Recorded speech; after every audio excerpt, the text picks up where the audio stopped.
and thank you for the information, Mr. Lane. What have you, George? Sir, the girl's name was Amy Golden, just a young thing, sir. Apparently she snuck out after curfew last night, although there were no witnesses and no one knows why, or so they say. Who discovered the body? Samuel Lane, the headmaster. He pulled Miss Golden from this pool at 8 o'clock this morning. Thank you, George. Her lungs were full of water. She drowned. Not before suffering numerous cuts and scrapes. Perhaps running through the woods, away from someone. Death occurred approximately 8 hours ago, judging by lividity. None of these cuts appear life-threatening. And how did she end up in the pond? Well, there is this. A boot mark, perhaps? So Amy Golden was held down with intent. Murder, then. We've asked the teachers to stay at home today. Not much appetite for studies, given the events. No, I suspect not. Poor Amy, a sweet girl, attentive in class, considerate of her classmates. Quite innocent, so I supposed. You supposed? Well, what am I to think when a girl slips out in the dead of night wearing next to nothing? How did you come to discover her body this morning, Mr. Lane? I live in a coach house in the back of the property. I walk the grounds each morning to see that all is well.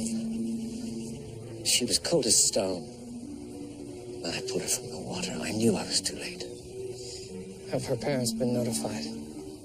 The Goldens are traveling in Europe this time of year. Most of the parents of our girls spend the bulk of their year abroad. We have the Goldens' itinerary. I'll be needing that, thank you. Can you think of a reason why a young girl like Amy would steal away like this? A boyfriend, perhaps? Oh, I doubt if it's anything like that. The owner of our school, Mrs. Irvin, she rather frowns on that sort of thing. I see. A boyfriend? Absolutely not. I lock the doors at 9 p.m. and do a roll call. Bedtime is 9:30, lights out at 10. So, after you retire for the night, the girls are unsupervised? I sleep with one ear open, Detective. What do I tell the parents who expect their daughters to be safe at my school? How do I tell them that a girl has been murdered? Were you aware Amy had slipped out, Miss Dennett? I didn't get to see Amy at all last night after dinner. I was in the infirmary with a cold. You just wanted a room to yourself. That's untrue, Laura. Ladies. Amy was here in the dormitory last night. We all said goodnight and went to sleep. Shh. Olivia. Friends share secrets, do they not? I'm not here to get any of you in trouble with the school. I simply need to know if Amy had a secret. We don't know why Amy ran off, Detective. But I think it must have been near midnight. Oh? The clock struck 12, and then I heard the third stair squeak. Mrs. Irvin won't fix it, so she knows if anyone tries sneaking out. I see. And does this happen often, this sneaking out? Have any of you? No, never. Never.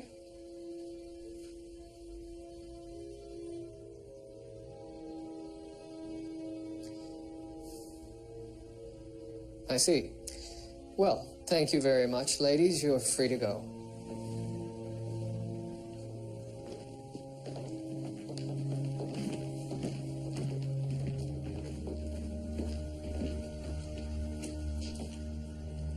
George,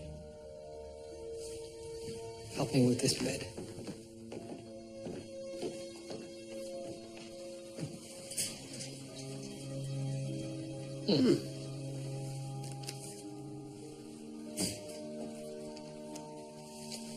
The secret lives of teenage girls. Detective Murdoch. Miss Dennett? Amy always waited until she thought we were asleep, and then she'd get those out and she'd read by candlelight. I saw her writing, too, sometimes. I think she was in love with an older boy. And these letters are from him? I saw her talking to a boy outside the downtown library once, Detective, and then the letters started coming. Did you get a clear look at this boy? No, I'm sorry. Well, thank you for your help, Miss Dennett. Arlene, Arlene. please catch who did this. Amy used to be my closest friend. We'll do our best. In the meantime, if you think of anything else, please contact me.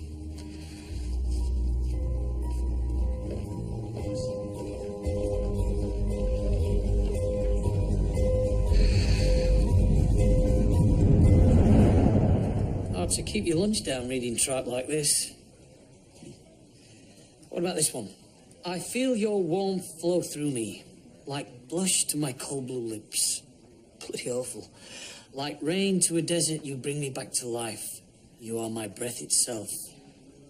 That one's not half bad, actually. Signed V, I assume? Just like the others, each one steamier than the last. Did you ever write poetry to your sweetheart as a boy, Murdoch? Oh, sir, I'm not much of a poet. Though I do remember being quite proud of a rhyming couplet I wrote in praise of the family dog. It was a very well-behaved dog. Her last diary entry, dated 2 days ago. I know who V is. Should I tell him I know? He tried to keep his identity from her. A married man? So, she finds out somehow, tells him. It doesn't go over well. Face down into the pond she goes. No question, she drowned. But she also had alcohol in her system and another substance I believe to be an opiate. Was she interfered with? No, she's intact. But there's one other thing. Amy was missing almost 3 pints of blood. 3 pints. But her cuts and scratches could hardly account for that. It appears she was bled. There are 2 puncture marks in her neck. They extend into the jugular vein. One mark is slightly bigger than the other.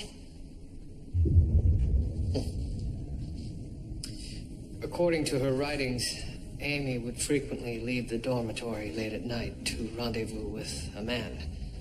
The other girls had to have noticed. They must know something. I'm sure they do. A teenage girl doesn't enter into a secret romance without making sure her friends know all about it. Why would someone bleed her? It's a vampire, without a doubt. What the bloody hell is a vampire? Oh, it's a vile creature, sir. A human corpse that rises from its grave after the sun goes down. And to sustain its undead existence, it drinks the blood of the living. He's beginning to worry me. Sir, a new novel called Dracula has been causing quite a stir. It's based, of course, on a vampire. It's a terrifying tale, sir. Chilling. It's not unlike my own murder mystery, although I must say I find Bram Stoker's prose to be rather long-winded. Bram Stoker?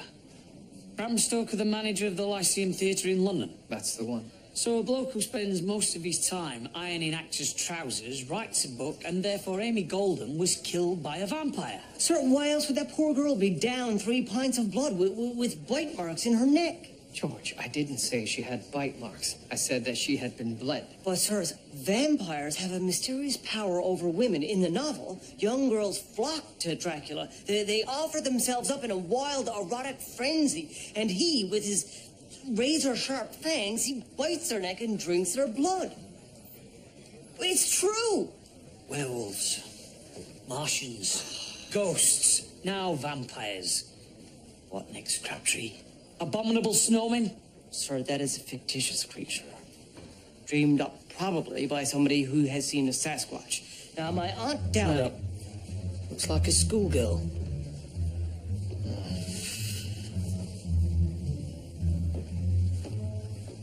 Get out. I overheard 2 girls talking about the mysterious boy Amy was meeting up with. He was seeing someone else as well, apparently. Oh? Who was that? If I tell, promise me you won't say anything to Mrs. Irvin or Mr. Lane. I was sworn to secrecy. Of course. Well, I consider a vow to be sacred. Don't you, Detective Murdoch? As sacred as, say, a vow of fidelity between lovers. Of course. It's Laura McFarlane. She's been sneaking out to meet this man, too. Arlene told you, didn't she? Well, she's a liar. Miss McFarlane, the man you are trying to protect killed your friend Amy. I don't know why, but I fear he may do the same to you. He wouldn't. He's a romantic. Arlene is just jealous. She wants to meet him too, but he doesn't want her. Miss McFarlane, would you please open your shirt collar? Please.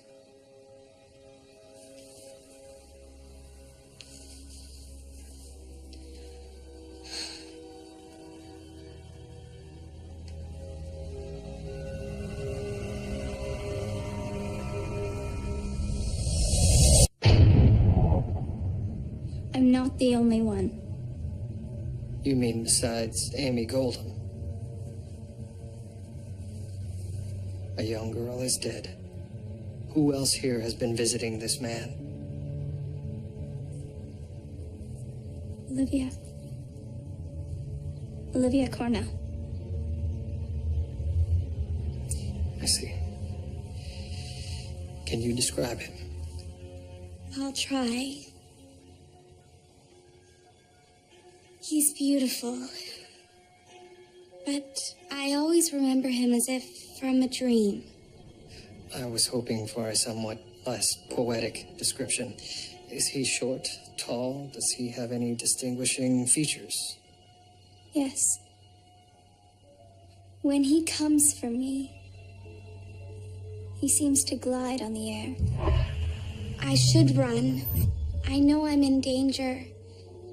But I want him. He makes me want him.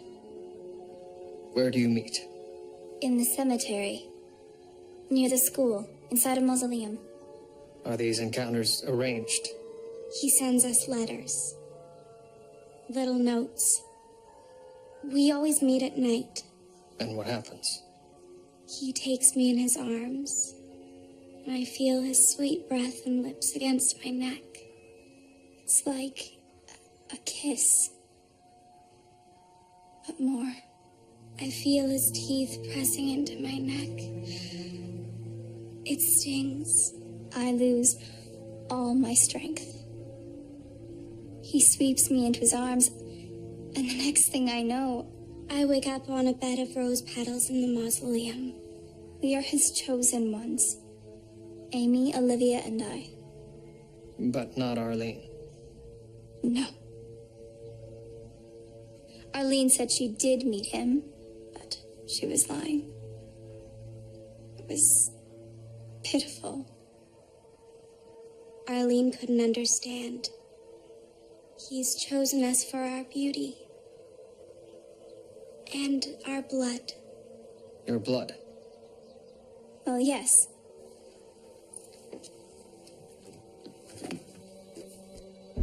Isn't it obvious? He's a vampire. So these girls are hysterical, then? Avid readers, in any case. Clearly, they've been influenced by Bram Stoker's novel. But there is no vampire, right? Not as such. I believe this man is playing into the vampire myth to take advantage of the girls. But Dr. Ogden said that Amy Golden wasn't violated. At any rate, Laura McFarlane and Olivia Cornell are with Dr. Ogden now. She will examine them to be sure that they haven't been physically harmed. Other than being tapped for a few pints of the old red stuff, you mean? Yes, sir. Other than that. Good day, gents. Oh, look who's here, Murdoch. Paddy Glynn. Fancy that. Care to comment on the rash of vampire attacks at the Tepe School for Girls, gentlemen? Mr. Glynn, we are not investigating vampire attacks. Teenage girls do talk, detective, and this one's a zing-dinger of a story. If you publish garbage like that, Glynn, you know the type of hysteria it will cause. Why don't you care about that? As always, Inspector, you are right. The Fourth Estate mustn't rouse the rabble, but thank you for confirming the story. We didn't confirm a thing, Glynn. And there are no bloody vampires!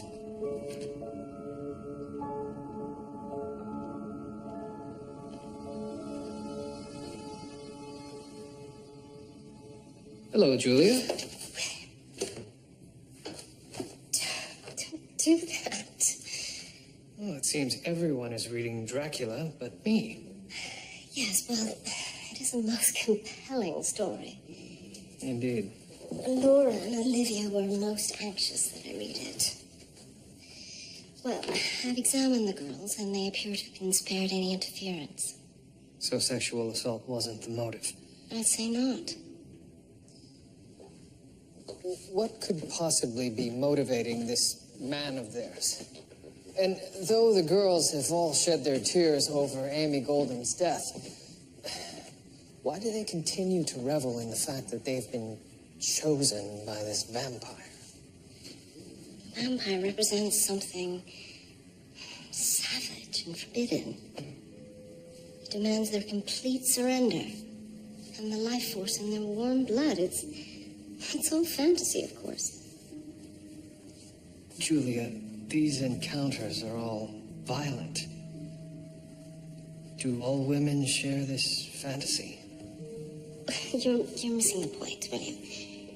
Some women long for uninhibited romance. I've heard it said. Ah, this must be the one here, sir. It's just as the girls described. Indeed, George. I almost wish I hadn't read that Dracula now. It all just seems a bit too real at the moment.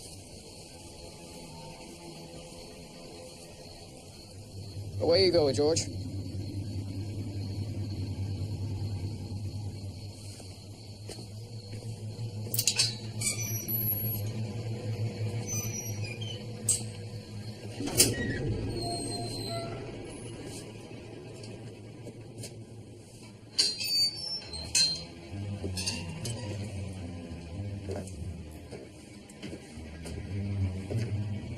Rose petals.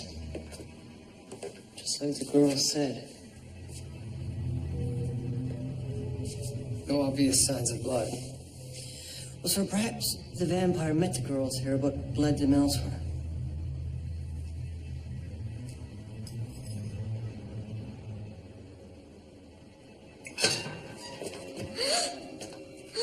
Miss Dennett. Just wanted to see where the vampire lives. I thought if I'd met him, I could ask him why he never chose me. The rose petals are so beautiful. Miss Dennett, this is a potential crime scene. Please, call me Arlene. Arlene, the constable will escort you back to your school now. Him? Him. Miss Dennett, after you.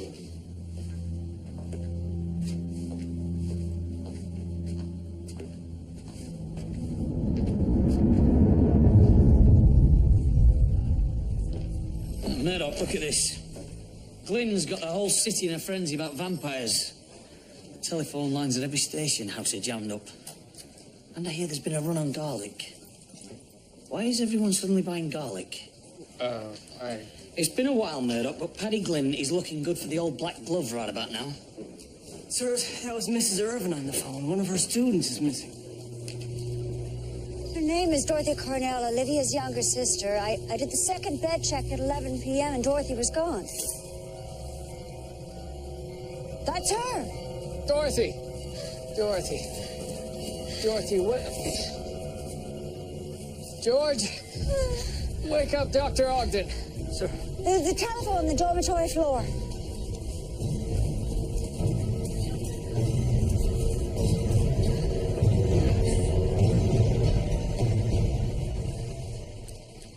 All signs suggest that she was bled. Dorothy, why did you go see the vampire?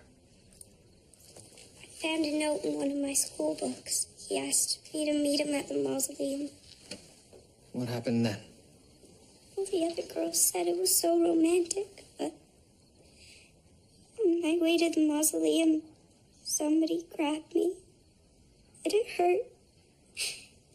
Was it a man? Yes. Did you see his face? No. A cloth was placed over my face, and I must have fainted. I think someone was carrying me. It was horrible. You're safe now.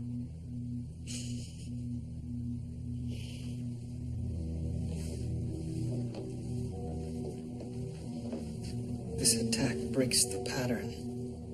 Indeed. There's nothing romantic about being accosted and chloroformed. No, he's dispensed with all of the vampire dramatics. Almost as if he was in a hurry. In a hurry for blood. What can that mean?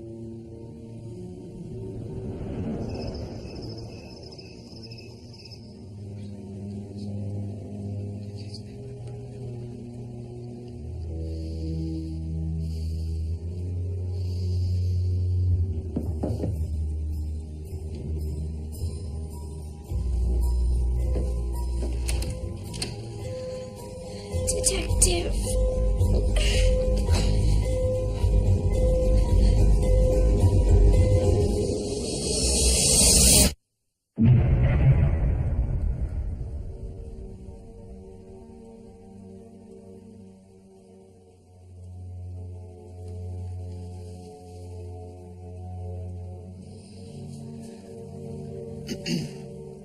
I'm very sorry, Detective. I didn't know who else to go to.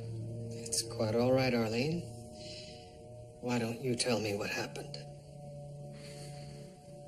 It was him, the vampire. He sent me a note. It said to meet him at the crypt. Dearest Arlene, the time has come for us to meet. Tonight at the mausoleum, I'll be waiting V. He said that he chose me because I was pretty. He pulled me towards him, and then I just felt his fangs piercing my neck. And then I think I fainted. I'm cold, Detective. Could you hold me, please?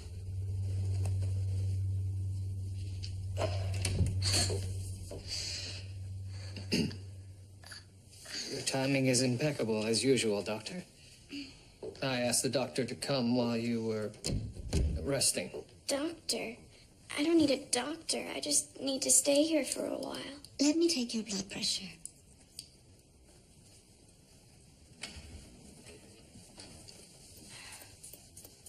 Doctor, these puncture marks on her neck look different than the ones on Amy's, don't you think? Yes, not very deep at all. Perhaps the vampire changed his mind? No. He bit me.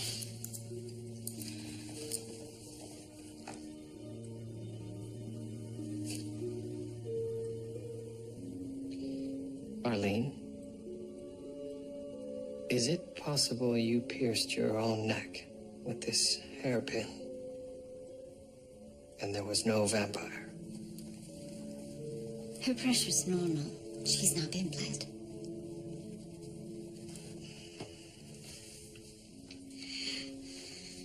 I just wanted to see you. But you only seem to care about the girls who get attacked. I feel like I'm left out. Like I'm not even important anymore. I think I'll take my leave. No. That is, Doctor, perhaps you could escort Arlene back to the school on your way home.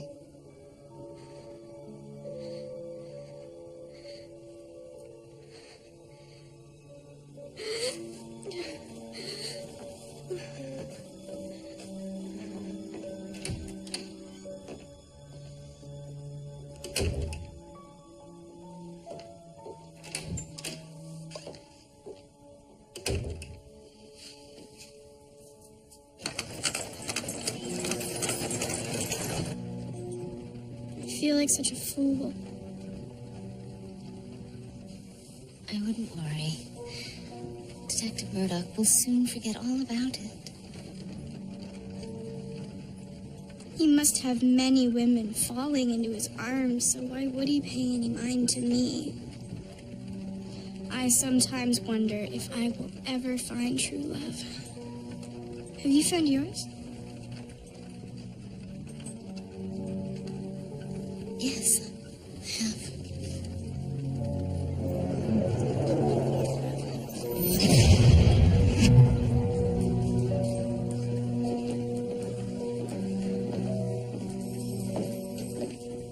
Ah, Murdoch.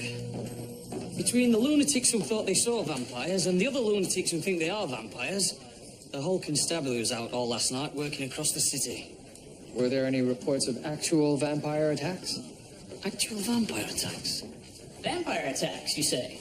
Can you give me an approximate number, Inspector? I should stake you down, Glynn, before you can stir up any more panic. Detective, are we any closer to apprehending this undead menace? Why, yes, Mr. Glenn. In fact, he's safely in custody in our jail cells, resting for the day. Didn't know he had a sense of humor. I'll tell you something else you don't know. How close you are to meeting my fist. Jocularity, it's, perhaps not.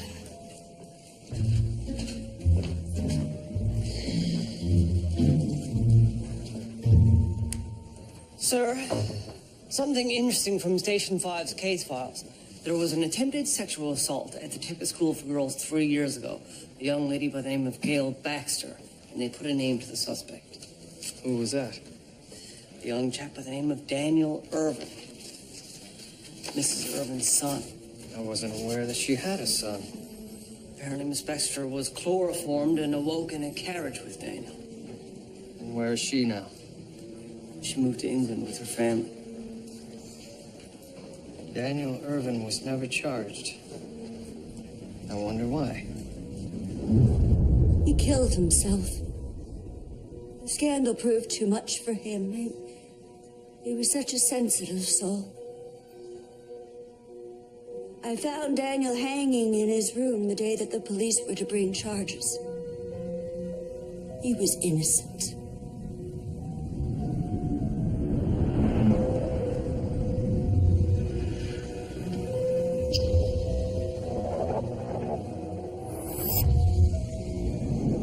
Until the most recent attacks on the girls, the pattern of abduction did not involve the use of chloroform.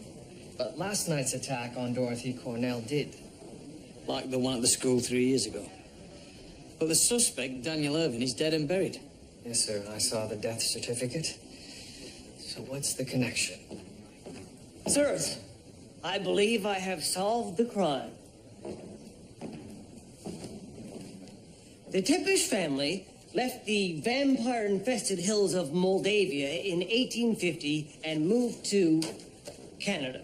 In 1858, they opened the Tippish School for Girls. Now, it is my belief that members of the Tippish family are, in fact, vampires.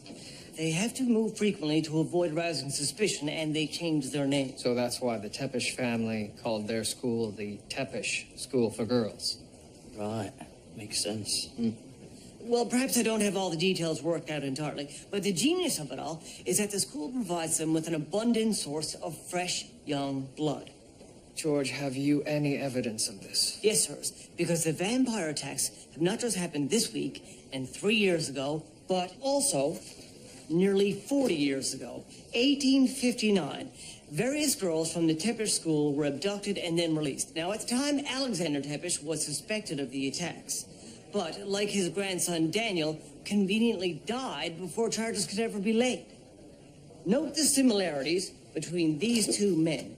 Here, a sketch of Daniel, and this man, supposedly, is Alexander Tepish. What do you mean, supposedly? It is my belief, sir, that these two are in fact one and the same. So he's lived for 80 years and hasn't aged? Not 80, sir. Hundreds. I believe that Daniel, Alexander, take your pick, both are in fact this man. Vlad the Impaler. Real name, Vlad Draculia. Noted vampire.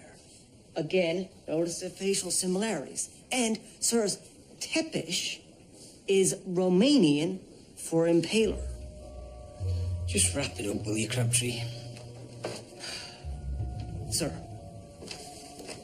Alexander Tepish hasn't been heard of in 40 years. I can provide 2 witnesses who will identify him as their attacker.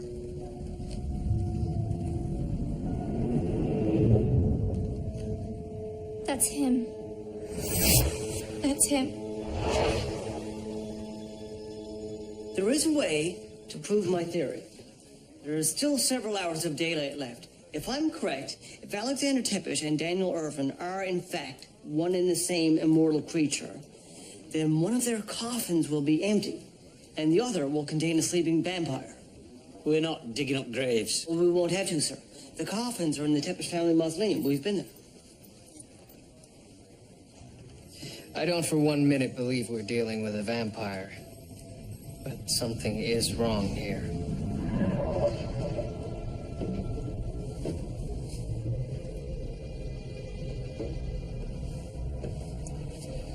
Well, George, it seems Alexander Tepish is at rest. Well, sir, that could be anybody.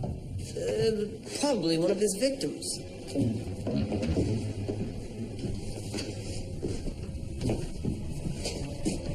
Sweet mother.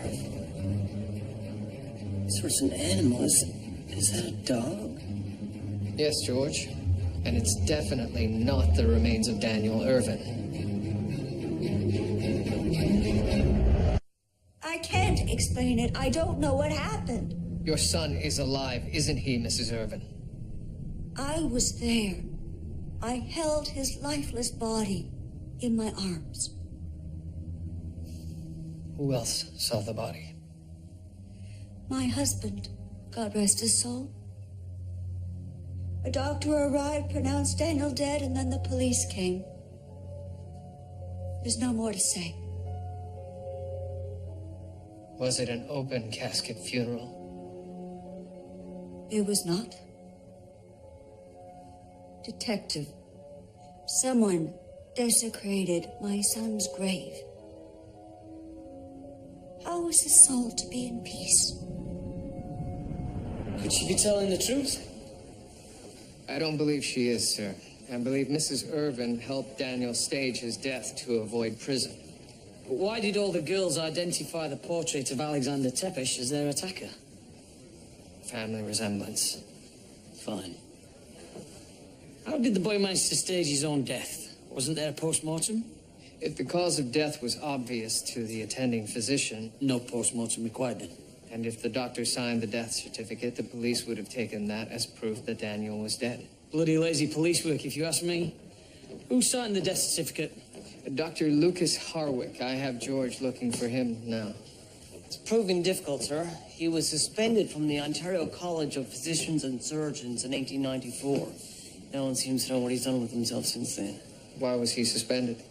Some sort of malpractice. Unfortunately, the records are not very detailed. Of course not.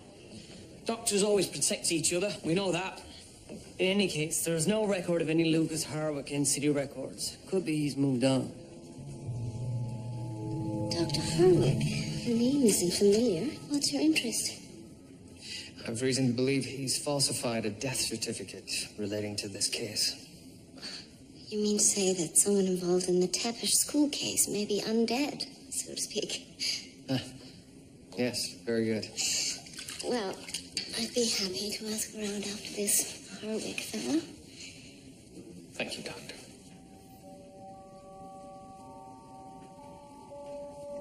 It's no trouble at all, William.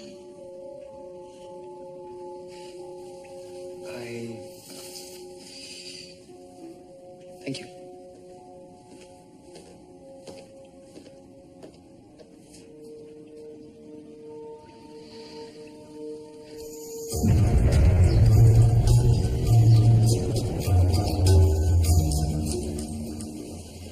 Dr. Garland. Darcy.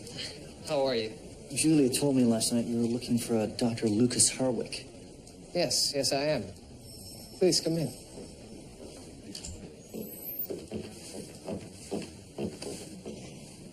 Used to work together. I see.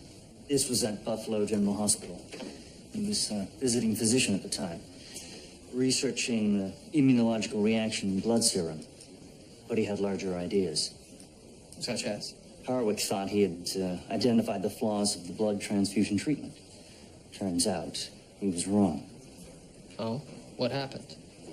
He transfused blood from subject A to subject B, and there was no immune response. But when he transfused from B to A, subject A died. Their body rejected the blood. Do you have any idea where he might be? Last I heard, he was teaching somewhere. Lucas was a very stubborn man. Personally, I expected him to continue his work on proving Lane's theories on transfusion, regardless. Lane's theories? Yes, Samuel Armstrong Lane, the first man to treat hemophilia with blood transfusions in the 1840s. You know the name? The headmaster at the Tepper School for Girls calls himself Samuel Lane. George? Telephone Toronto General Hospital and find out if Daniel Irvin was ever treated for hemophilia. Sir.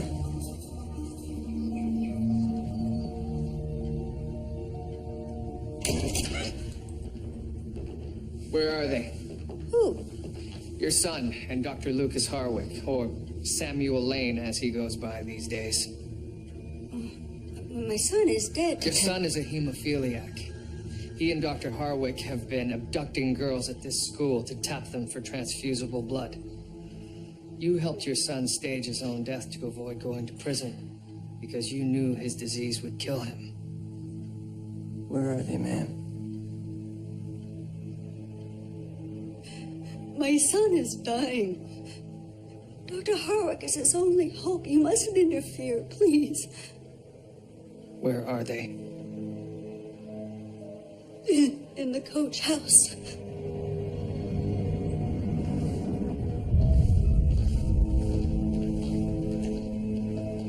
This fellow's blood is not compatible, Mrs. Irvin.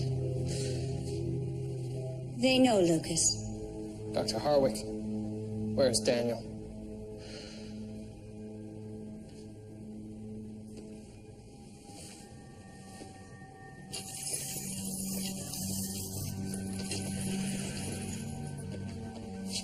He's in a coma. When he learned of Amy's death, he slit his wrists. He loved her. He didn't want to cause any more harm. And that would explain the sudden increase in attacks. You needed more blood to replenish what Daniel was losing. Not everyone's compatible. If he doesn't get more blood in the next few hours, he'll die. This man is unconscious. What's he been given? Same thing we gave the girls, a mixture of barbituric acid and heroin. He'll awaken soon. George, telephone the station house and get half dozen constables down here immediately. Sir. And call for Dr. Ogden as well. Sir. Right then. You can start with me. Now, Doctor.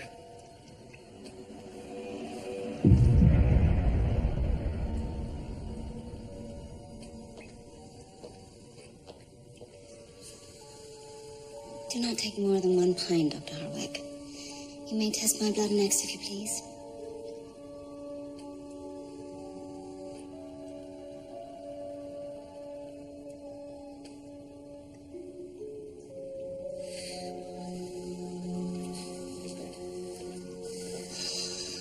Daniel's regaining consciousness. He's very weak, Detective. No more than a few minutes, then let him rest.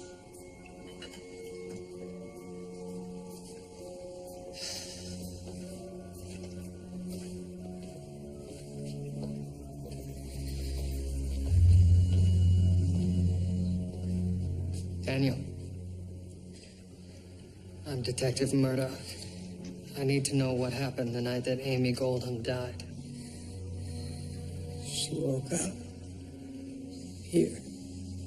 During the transfusion procedure? She panicked. She pulled the tube out and she ran. I chased after her.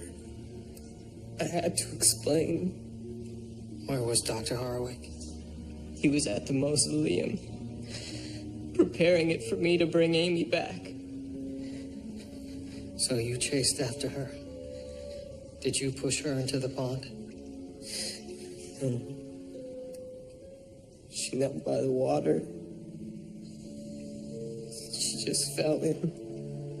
She probably fainted from the blood loss and exertion. Why didn't you pull her out? I did. I turned her onto her back. Then I ran off to find Dr. Harwick. Amy was breathing when I left. I swear it. Someone pushed her back in and held her down with their foot.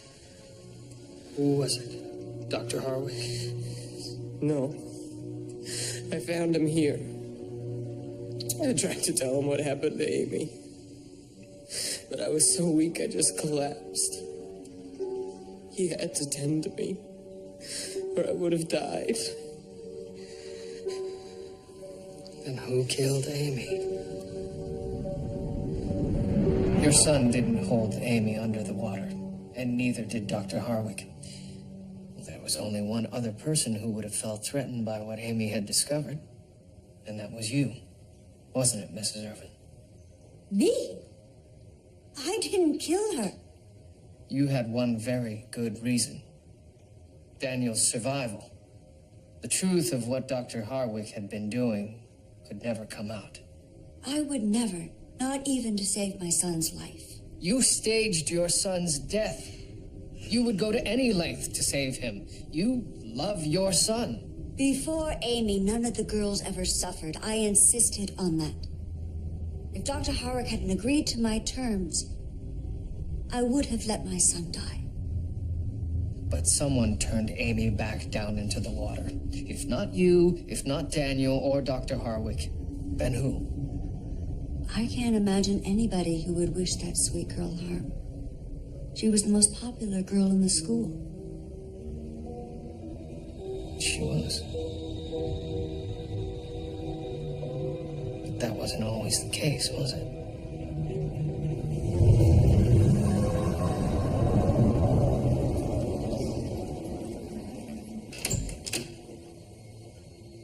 Miss Dennett?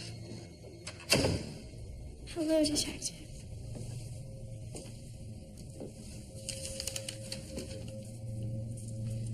Arlene, who wrote this note? I wrote it myself, and I am ashamed that I did. I truly am. Actually, I've compared the handwriting to some of the entries in Amy's diary. She wrote it, supposedly from the vampire to you. Why would Amy do that? For some time, you had been the most popular girl at the school. And you couldn't understand why the vampire hadn't chosen you. Isn't that right? Yes. You and Amy had been friends. Best friends. But all that changed when she met her mystery man, didn't it? Suddenly, all of the other girls were looking up to her. You were jealous. You were the prettiest. The vampire should have chosen you, not Amy. I suspect your relationship soured very quickly after that. And that's why she played this trick on you.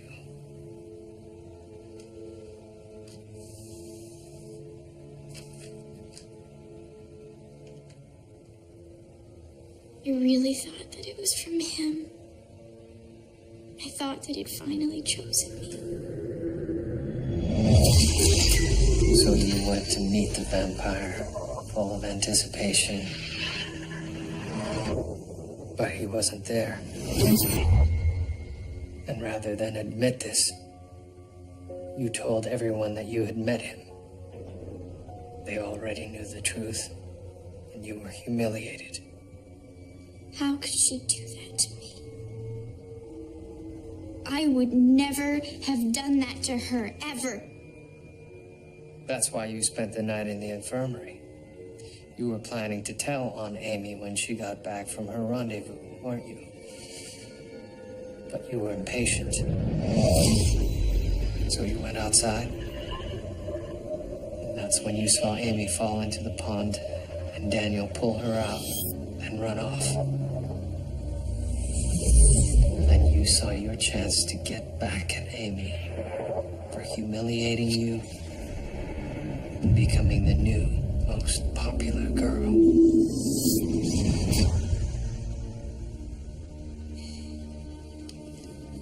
She was a nobody when she came to the school. She was scared every day.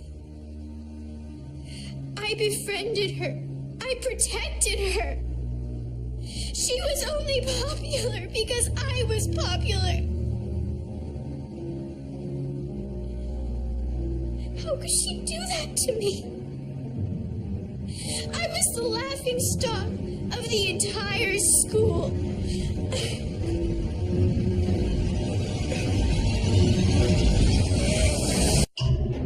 What we did was wrong, but it was done to save a life. Daniel's grandfather was a hemophiliac who died because of transfusion. Explaining the disappearances at the Tepper school 40 years ago. In any case, Mrs. Irvin couldn't bear to lose her father and son. And it's not just their lives, Detective, but thousands, millions who could benefit from safe blood transfusion.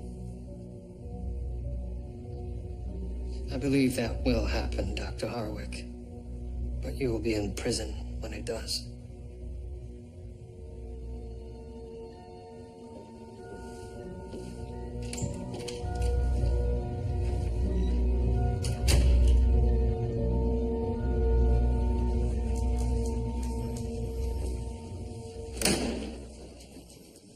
You better not be writing that murder mystery on my time, Crabtree. Sir, I'm not. In fact, right now, I'm not writing anything.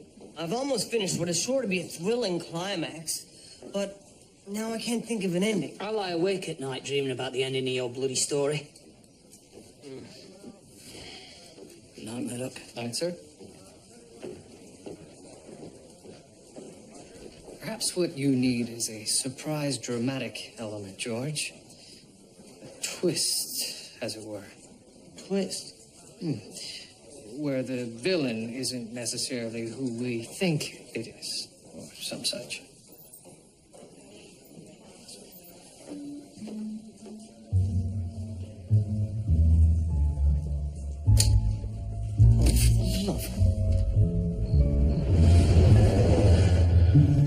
Julia? Oh, William. How is Daniel? Well, Darcy says his wrists are healing. Apparently, the substantial transfusion we gave him allowed his blood to clot. Saved his life. Very good. And the young girl, Arlene? Her parents have hired an army of very expensive lawyers to mount her defense. I doubt she'll hang. She was clever, I'll give her that. Playing innocent and defenseless. Tools women frequently use to attract a man. I don't believe I was aware of that where Arlene was concerned. Of course not. That's the way the mating dance works, isn't it? The female sends out her signals and the male reacts. She'll toss back her hair, expose her neck, her most vulnerable aspect. Hence the visceral response to the vampire's bite. Fangs and such. Just so, yes. And the lure of steady eye contact. Powerful and unblinking. Clearer message could not be sent.